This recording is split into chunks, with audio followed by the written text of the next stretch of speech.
5. Ce que tu préfères avec les instapets.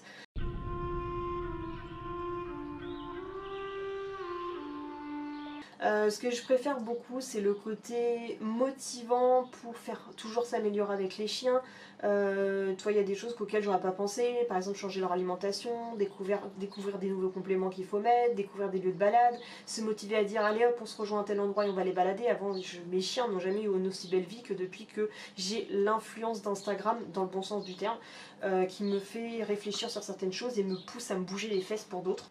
Aussi le côté où on peut se soutenir les uns les autres, à discuter ensemble, parce que moi en fait je parle que du bon côté parce que je ne connais que le bon côté d'Instagram.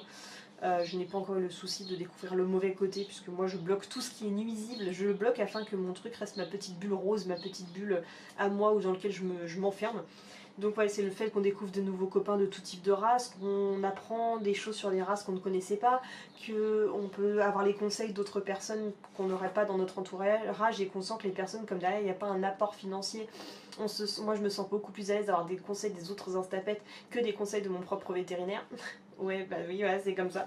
De découvrir des communautés qui sont assez ouf, de découvrir des personnes qui habitent à l'autre bout de chez toi et avec qui tu lis une véritable amitié alors que tu ne les aurais pas connues sur Instagram. Voilà, c'est un petit peu tout ça.